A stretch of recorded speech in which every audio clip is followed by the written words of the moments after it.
New ইয়র্কের Manhattan থেকে আপনাদের সঙ্গে আছে আমি খালেদ মুহিউদ্দিন। আজ আমাদের অতিথি হয়ে এসেছেন বাংলাদেশ জামাতে ইসলামীর আমিরে জামায়াত ডক্টর শফিকুর রহমান। ডক্টর শফিকুর রহমানের পরিচয় জামাতের আমির হিসেবেই নয়, তিনি একজন রাজনীতিবিদ, এমন একজন রাজনীতিবিদ যার কথা শুনতে সবাই পছন্দ করেন, যিনি বাংলাদেশ জামাতে ইসলামীর নতুন যুগের মানে 2019 সালে তিনি আমিরের দায়িত্ব পাওয়ার পরে এখন পর্যন্ত তার রাজনৈতিক কর্মকাণ্ডের মধ্যে তিনি সবারই পছন্দের, অনেকেরই পছন্দের ব্যক্তি হয়েছেন যারা জামাত ইসলামী করেন না এরকম একজন। জনাব শফিকুর রহমান, আপনাকে ধন্যবাদ জানাই, আপনাকে স্বাগত জানাই। আমাদের অনুষ্ঠানে আপনি যুক্ত হয়েছেন, আপনার মূল্যবান সময়ের মধ্যে থেকে আপনি আমাদের দিয়েছেন, তার জন্য আমাদের আন্তরিক কৃতজ্ঞতা জানবেন।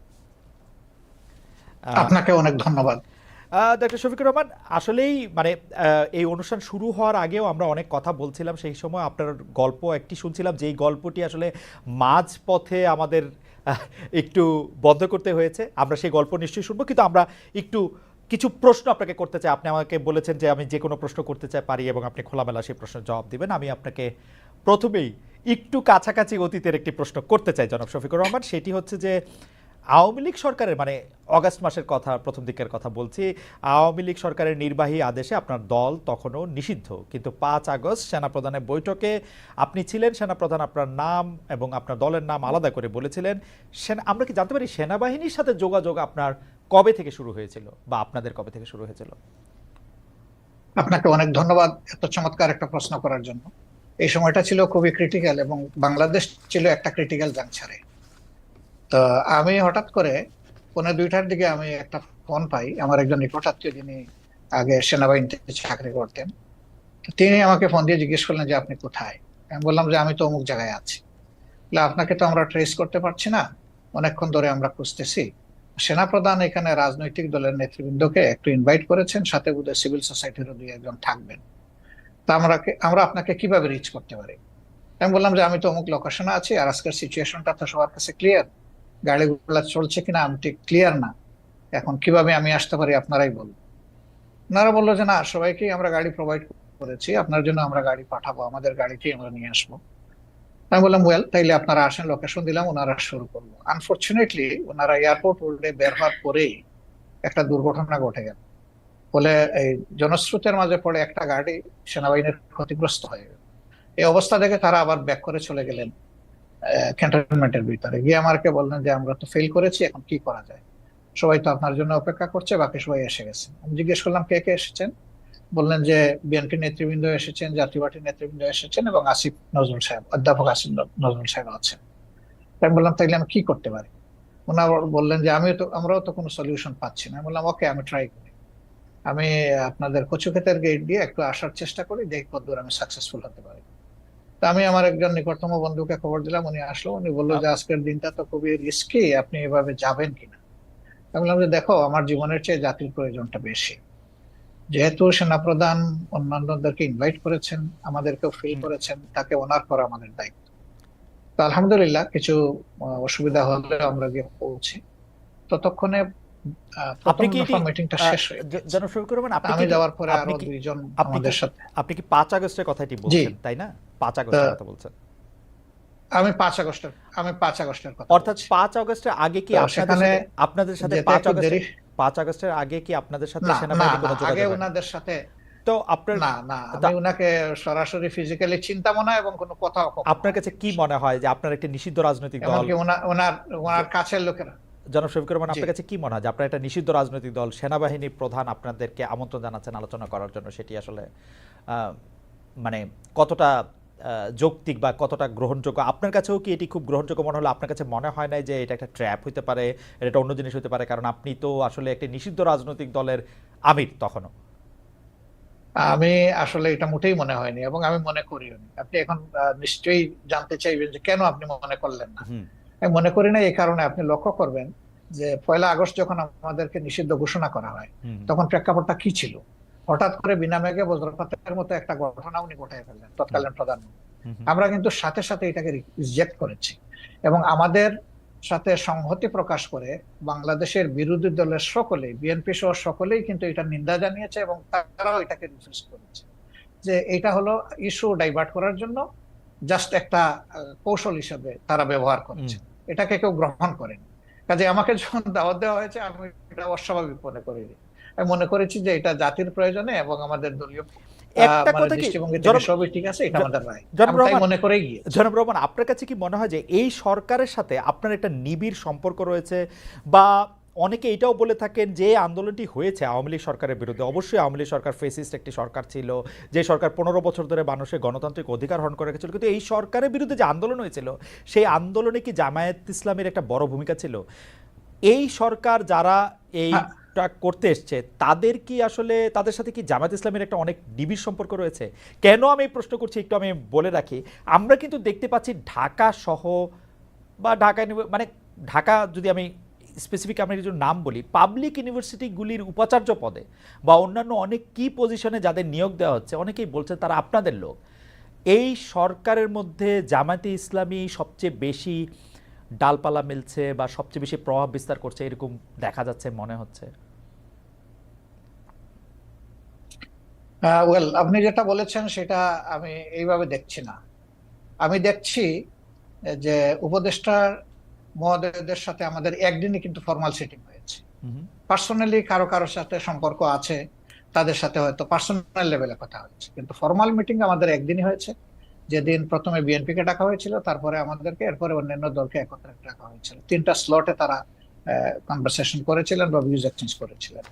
তা আমরা সেখানে একটা কথা বলেছিলাম যে এখানে ব্যাপক সংস্কারের প্রয়োজন হবে, 15.5 বছরের অনেক জঞ্জাল সৃষ্টি হয়েছে, এটা তো ক্লিয়ার করা লাগবে। তা আমাদের কথা একটাই থাকবে যে আপনাদের দৃষ্টিতে যারা ইফিশিয়েন্ট, কম্পিটেন্ট এবং স্মার্ট এবং এই দায়িত্ব পালনে যারা সক্ষম, তাদেরকে আপনারা বিভিন্ন জায়গায় পদায়ন করবেন। আমরা কোনো নির্দিষ্ট নাম আপনাদের কাছে রেফার করতে চাইনি, এটা আপনাদের নিরপেক্ষ বিবেচনার উপর, বিবেকের উপর আমরা ছেড়ে দিলাম। আর যারা এখানে নিয়োগ পাচ্ছেন, কোনো শিক্ষককেই আমরা আমরার বা অন্য কোনো দলের এইভাবে আমি আসলে কালার করতে একেবারে মোটেই রাজি না। কারণ শিক্ষক শিক্ষকই, তার মর্যাদা সকল ছাত্রের কাছে, তার পরিচয়, তিনি একজন শিক্ষক। সেই হিসাবে তাকে যদি কোনো দলীয় রূপ দেওয়া হয়, তাইলে এটা তাদের প্রতি জাস্টিসও হয় না, আর তারা দায়িত্ব পালনেও সেই রকম সক্ষম হবেন না। এই জন্য এই বিষয়টাকে কে কিভাবে দেখছেন আমরা জানি না, কিন্তু আমরা এইভাবে দেখছি। ওকে, আপনারা কি তাহলে শিক্ষককে আপনারা শিক্ষক কি বলতে চাইছেন? আমি জাস্ট এক লাইনে জানতে চাইতেছি, আওয়ামী লীগও যাদেরকে নিয়োগ দিয়েছিল তারা তো শিক্ষকই ছিলেন, কিন্তু তাদের কিন্তু আমরা দেশব্যাপী রাষ্ট্রব্যাপী বিভিন্ন জায়গায় বিভিন্ন অমর্যাদা হতে দেখেছি, তাদেরকে পদত্যাগ করতে বাধ্য করা হয়েছে, তাদেরকে বিভিন্ন ধরনের লাঞ্ছনা বা গঞ্জনার মধ্যে দিয়ে যেতে হয়েছে। সেটা আপনি আসলে কিভাবে দেখেছেন? জামাত ইসলাম কিভাবে দেখেছে? আমি কিভাবে দেখছি সেটা একটা ইম্পর্টেন্ট প্রশ্ন। যারা শিক্ষক হিসেবে তখন বিভিন্ন পদে দায়িত্ব পালন করছিলেন, কেউ বিসি ছিলেন, কেউ প্রো বিসি ছিলেন, প্রক্টর ছিলেন, স্ট্যান্ড প্রক্টর ছিলেন, প্রভোস্ট ছিলেন, এই ধরনের বিভিন্ন বিশ্ববিদ্যালয়ে যে কাঠামোটা থাকে, প্রশাসনিক কাঠামো। কিন্তু আমরা সেখানে কি দেখলাম? আমরা সেখানে দেখলাম যে বছরের পর বছর সেখানে একটা ছাত্র সংগঠন দাপিয়ে বেড়াচ্ছে, সবকিছুতে গণরুম সৃষ্টি করেছে, মানুষ পিটিয়ে মারছে, ঠান্ডার মধ্যে রেখে দিয়েছে ফেলে। সেখানে সে নিউমোনিয়া আক্রান্ত হয়ে একটা ছেলে ঢাকা বিশ্ববিদ্যালয়ের মারা গেল। তারপরে বুয়েটের আবরারের যে ঘটনা, অত্যন্ত নৃশংস ঘটনা। সেই ক্ষেত্রে আমরা কিন্তু শিক্ষকদের কাছে যা আশা করি সেই পারফরমেন্সটা তারা কিন্তু তখন করেন। কিন্তু তারপরেও আমি বলবো যে শিক্ষকের অমর্যাদা এটা কোনোভাবেই হওয়া উচিত নয়। তার আলটিমেট পরিচয় তিনি একজন শিক্ষক। আচ্ছা, তিনি শিক্ষক। যদি তার কার্যকলাপের কারণে তার নিজের শিক্ষার মর্যাদা নষ্ট করেও থাকেন, হুম। তবুও শিক্ষককে কেউ অমর্যাদা করুক, এটা আমাদের মোটেই পছন্দ না। আচ্ছা, আমি একটু আবার অনেক বিষয় নিয়ে আপনার সাথে কথা বলতে হবে। আমরা অনেকে মানে আপনি এসেছেন বলে অনেকে আমাদের অনুষ্ঠান দেখছেন, সেজন্য আপনি আমার তাড়াহুড়াকে একটু ক্ষমা সুন্দর দৃষ্টিতে দেখবেন, কিন্তু অনেক বিষয় নিয়ে আপনাকে প্রশ্ন করতে হবে, অনেক বিষয় আমাদের জানার আছে। আমি একটু আপনার গঠনতন্ত্র থেকে, জামাত ইসলামের গঠনতন্ত্র থেকে একটু পড়ি। জামাত ইসলামের গঠনতন্ত্রের 6 বলছে যে কেবল আল্লাহ তাআলার বিধানকেই একমাত্র হিদায়াত হিসেবে মানিয়া লইবে এবং আল্লাহ তাআলার দেয়া শরীয়তের বিপরীত যাবতীয় নিয়মনীতি এবং পন্থা পদ্ধতিকে প্রত্যাখ্যান করিবে, মানে জামাত ইসলামের একজন সদস্য। তো আমরা যদি ধরে নেই জামাত ইসলামী একটা ইসলামী শরীয়তের বিপরীত নয় এমন একটা শাসন ব্যবস্থা বা এমন একটা রাষ্ট্র ব্যবস্থা কামনা করে বা আশা করে, তাহলে সেটা আসলে কার মডেল, বা কোন পৃথিবীর আর কোন দেশের আদলে? মানে এটা কি পাকিস্তানের আদলে, এটা কি সৌদি আরবের আদলে, এটা কি ইরানের আদলে, এটা কিসের আদলে আসলে? আসলে দেখেন, আল্লাহ তাআলার বিধান হলো আল্লাহর সৃষ্টির জন্য। আল্লাহ তাআলা মানুষকে শুধু সৃষ্টি করে নাই, তিনি সমস্ত সৃষ্টির স্রষ্টা। সেই স্রষ্টার পক্ষ থেকে যে বিধানটা আসে সেটা হলো ব্যালেন্সড এবং সবার জন্য উপকারী। আল্লাহ তাআলার কোরআনের অ্যাড্রেস হচ্ছে ইয়া আইয়ুহান নাস, হে মানব জাতি। এটা দিয়ে আল্লাহ তাআলা কোরআনে অ্যাড্রেস করেছেন, এবং তার নবীকেও তিনি মানব জাতিরই শুধু নেতা রাখেন নাই, তিনি সমস্ত সৃষ্টির উপরে একটা রহমত স্বরূপ বলেছেন। তো আমরা সেই আদর্শকে অবশ্যই আমরা লালন করি, ধারণ করি, এবং আমরা বিশ্বাস করি এর মাধ্যমে মানব জাতির কল্যাণ নিহিত এবং মানব জাতি কল্যাণ পাবে। যেমন ধরেন একজন কমিউনিস্ট পার্টির সদস্য, তিনি বিশ্বাস করেন যে কমিউনিজমের মাধ্যমে মানুষের মুক্তি। যারা সোশ্যালিস্ট তারা মনে করেন সোশ্যালিজম মানুষকে মুক্তি দিতে পারবে, অন্তত অর্থনীতি মুক্তি। তো এরকম এক একটা আদর্শ রয়েছে, সেই আদর্শের অনুসারীরা তার আদর্শকে আপহোল্ড করবেন, এটা খুবই সহজ। আমরাও সেই দিক থেকেই করি। এখন আপনার প্রশ্ন হলো যে এটা কি পাকিস্তান মডেল হবে নাকি অন্য কোনো দেশের মডেল হবে? না, এটা আল্লাহ তাআলা স্রষ্টা, আর তার মেসেঞ্জার যারা ছিলেন, শুধু মুহাম্মদ সাল্লাল্লাহু আলাইহি ওয়াসাল্লাম না, এর আগেও যারা পয়গম্বর এসেছেন বা প্রফেট সাল্লাল্লাহু আলাইহি সাল্লামরা যারা এসেছেন, তারা তাদের যে মডেল, আমরা ওই মডেলটাকেই আমরা অনুসরণ তো করব। ডক্টর কিন্তু রহমান, সবার মডেলটা দুনিয়ায় এখন বাস্তবে নেই। আছে মুহাম্মদুর রাসূলুল্লাহ সাল্লাল্লাহু আলাইহি ওয়াসাল্লামের মডেলটাই বাস্তবে আছে। ডক্টর রহমান, আপনার সেটা কাছে হচ্ছে মদিনায়, জি ডক্টর রহমান, আপনার সরি কাছে আমি একটু শেষ করি। জি জি প্লিজ। মদিনা কেন্দ্রিক যে শাসন ব্যবস্থা ছিল, সেই শাসন ব্যবস্থায় সকল দল ধর্মের মানুষের নিরাপত্তা, সকল দিক থেকে তার জানের মালের ইজ্জতের নিরাপত্তা নিশ্চিত হয়েছিল।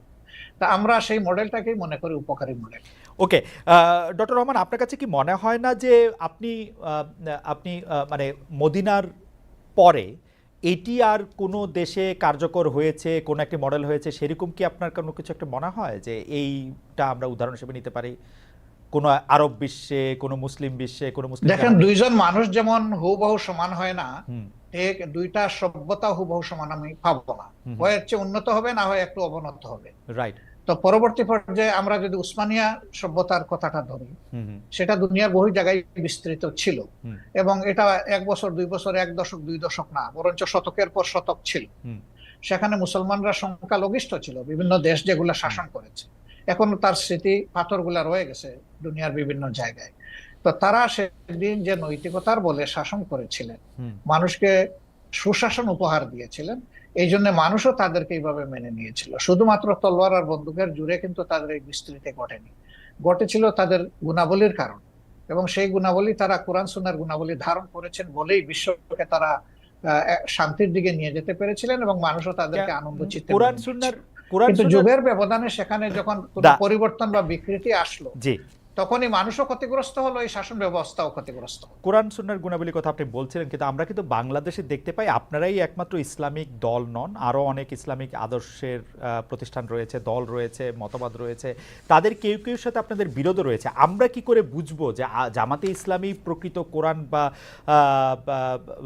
রসুলের দেওয়া শরীয়তের অনুসারী? সেটা আমরা কিভাবে নিশ্চিত হব? কারণ এরকম অনেকে আছে যারা খালেদ মহিউদ্দিন, আপনি দেখেন জি যে আপনার ঘরে কিন্তু, জি বলেন, আপনার পরিবারে আপনি একমাত্র সদস্য নন। রাইট। আমি আশা করছি যে সেখানে আপনার মিসেস আছেন, আপনার ছেলেমেয়েরা আছে। এই 4-5 জন যারা আছে, তাদের মত কিন্তু সব ব্যাপারে যে এক হয়ে যায় বিষয়টা এমন না, কিন্তু তারপরে পরিবার কিন্তু চলে, পরিবার কিন্তু ভেঙে যায় না। মতের ভিন্নতা থাকবে, এটাও একটা সৌন্দর্য, এবং ভিন্নতা যখন থাকে তখন অনেক কিছু ডাইভার্সিটি চিন্তা করার সুযোগ থাকে।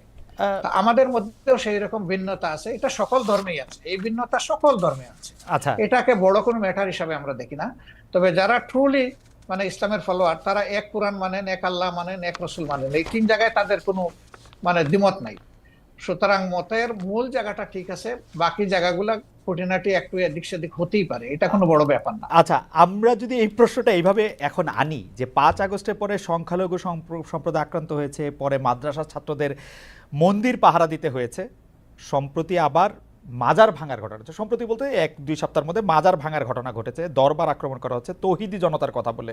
এই তৌহিদি জনতার বিষয়ে জামায়াতের অবস্থান আসলে কি? দরবার, পীর, ওরস, মাহফিল, সুফিবাদ জামাতের একজন নেতা বা কর্মী ব্যক্তিগতভাবে এসব চর্চায় থাকতে পারে কিনা, অংশ নিতে পারবে কিনা? আমাদের দৃষ্টিভঙ্গি পরিষ্কার, এবং আমাদের দৃষ্টিভঙ্গি এটা নিজস্ব না, এটা কোরআনের দেওয়া দৃষ্টিভঙ্গি। সেটা হচ্ছে লা ইকরাহা ফিদ-দীন, দিনের ব্যাপারে কোনো বাড়াবাড়ি চলবে না। এখন কোনো মানুষের উপরে কারো আদর্শ চিন্তাধারা চাপায় দেওয়ার কোনো অবকাশ নেই। মানুষের মনোজগতে যখন পরিবর্তন আসবে, মানুষ যখন নির্দিষ্ট কোনো আদর্শকে ধারণ করবে, তখনই সেই আদর্শ কেবল বিজয় লাভ করতে পারে। এটি তার নৈতিক বিজয়, এটি তার প্রশাসনিক বিজয়, এবং এটি তার রাজনৈতিক বিজয়। তা আমরা এই ধরনের কার্যকলাপের কখনো সমর্থক নই এবং আমরা সমর্থন করব না। হুম, আর যেটা বলেছেন যে মসজিদ আক্রান্ত হওয়ার পরে পাহারা, না, এই কথাটা ঠিক নয়। প্রথম 3 দিন কিন্তু বাংলাদেশে কোনো সরকার ছিল না। তা হুম। আমি মাঝে মাঝে বলতাম যে এখন প্রকৃত জনগণের সরকার চলতেছে। আমরা